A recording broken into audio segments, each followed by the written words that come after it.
constitutional a second time. Mm-hmm. So in case this first one of him, his natural-born citizenship wasn't good enough, then Barack flubs the inauguration or the oath Yes. With Chief Justice John Roberts. And so this spurs that they have to go into secret, go in behind locked doors, without the news, without the public, and retake the oath. So now we don't know who this oath was taken to or what was said, because it was done behind closed doors. And then the president comes out and says, "Well, I didn't have my Bible with me, but the oath is still binding anyway." Mm-hmm. I know. Sorry to cut you off for a minute, but I know that the BBC published allegedly a mobile phone recording of the oath taken. We can't be sure that that's the correct one, of course, but I know that allegedly that there is a recording of it, and that is posted in an article that BBC put up just a little short while after that point. But anyway, please go ahead. What we're looking at is the mind of humanity, the mind of Americans in the programming that's going on. So these are just small details that, in an overall sense, start to shift people's brains. They start to say, well, we don't really need that Natural-Born Citizen Act. We don't need, it starts to shift the mindset to allow a little more leniency so that they can start to bring in deeper rules and open this to what they intend to be is the regions. They want to put regional governments in all of the world. And, I focus on the U.S., and so they want to put a capital in Atlanta and a capital in Denver and then 10 regions within the U.S. Mm-hmm. And so this was curious when Barack was supposed to pass this latest bailout. And then he was like, well, I'm going to put this on hold for 5 days. And none of you can look at this bill, although he promised all this transparency. No, I'm not going to show you this bill. And then I'm going to go sign it in Denver. So it's like they're shifting the mentality. They're shifting everything. So now we see Denver as this other capital. And also, being the bailout, this is also where the Amero was first leaked to the people when at the Denver Mint when they were printing the Amero there. Really? Yeah. Because Denver has been kind of targeted or pointed out, it seems like this, very, very symbolic, important. We have the airport there going, the new airport, which has some interesting stories around it, and the murals even at Denver Airport. You know the story, right, Freeman? Oh, absolutely. And you can see those murals on my film with Tex Mars. Yes. I'm hoping to get those up on my YouTube channel here soon. Brilliant. So yeah, exactly. That, and then you take that over to Colorado Springs, which is not too far away, and you've got the Space Command, you've got the Missile Defensive Shield, NORAD, all forming right there in Colorado Springs. Mm. And that all fits into this picture as well, because this is going to start to go off-world. But so now we have this president who's twice unconstitutional, the mindset being set for everyone, and he comes in now with this new plan. If we look at his title, Barack Hussein, yeah, this is a unification, of course, of Barack and Israel, who is the head of Israel, and Saddam Hussein, and we're seeing this unification of the opposing sides.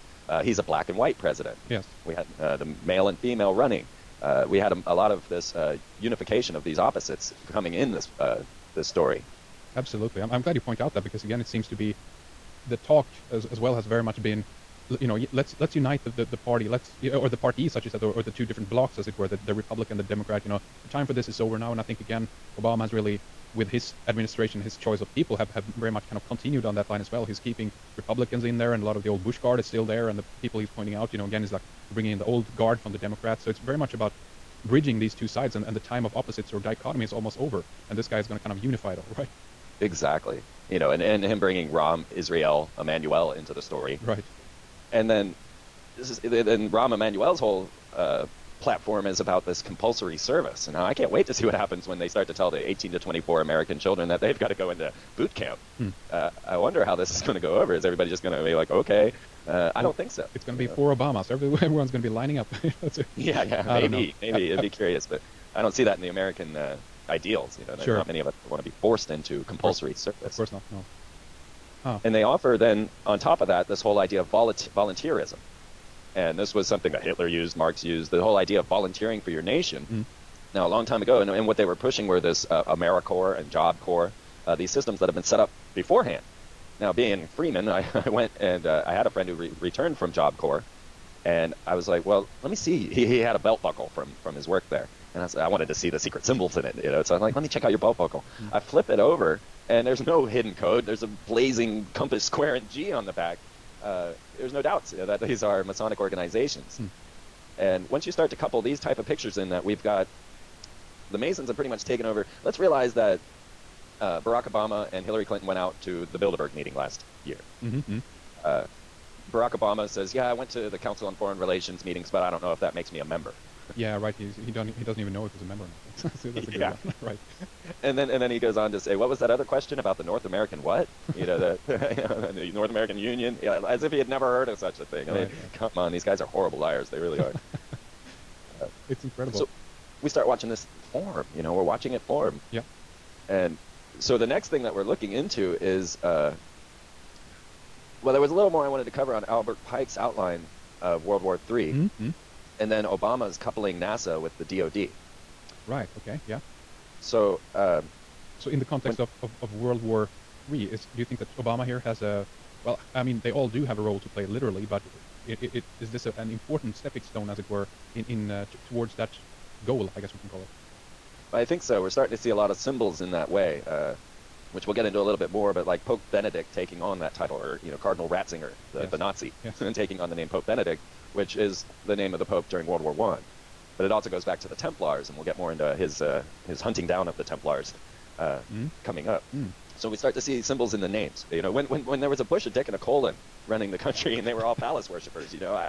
I don't know, but now we've got this Lincoln, Kennedy, Barack story going on. It's getting very strange. But when we were looking into the picture of the path to World War III and Albert Pike's letter to Mazzini, of course it says, we need agents of the Illuminati to foment differences between the political Zionists and the Islamic world. And so we've definitely seen this going on. And remember that the Illuminati are Jesuit. Adam Weishaupt came from the Jesuit order. So it's all a mind game. Everything's a mind game. So Albert Pike goes on to say that we need to get the Zionists and the Islamic world fighting amongst each other, and so we've got that going on. No problems there. And this is the road to World War III, according to Albert Pike. He goes on to say that next we shall unleash the nihilist and the atheist, and we shall provoke a formidable social cataclysm with all its horror, will show clearly to the nations the effect of absolute atheism, origin of savagery, and of the most bloody turmoil. Then the revolutionaries will exterminate those destroyers of civilization, and the multitude, disillusioned with Christianity, whose deistic spirits will from that moment be without compass and direction, anxious for an ideal, but without knowing where to render its adoration, which is basically what they keep doing to us. They just as I was saying with Bill Clinton and all of the mind control, the mind pattern programming going on, they will then receive the true light through the universal manifestation of the pure doctrine of Lucifer, finally brought out in the public view.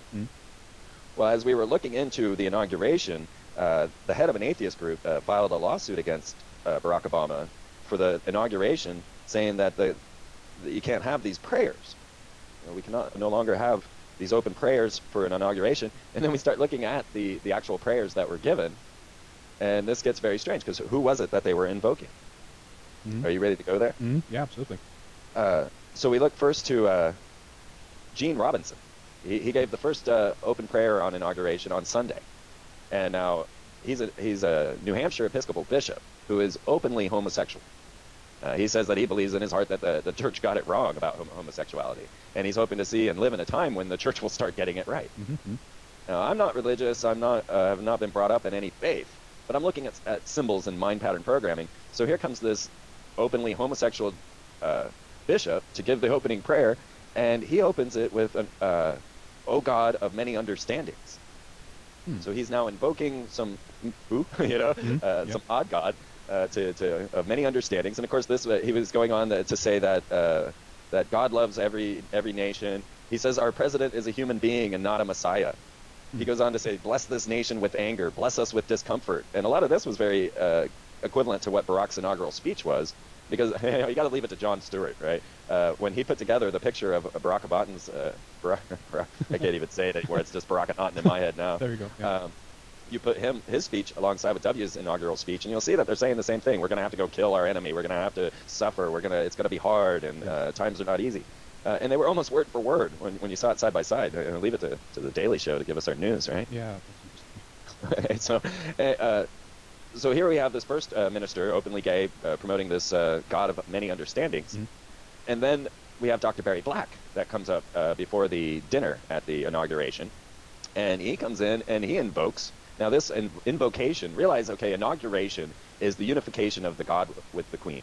The king and the goddess is the inauguration. It's an ancient magical term of using to instill a spirit into your leader. So this is the real meaning of inauguration. So now when we're performing an invocation at the inauguration, this is to invoke or bring in a spirit. And these are all terms used in the occult, of course, for magic. So when he says, let's invoke the Lord of all nations. Now, who is that?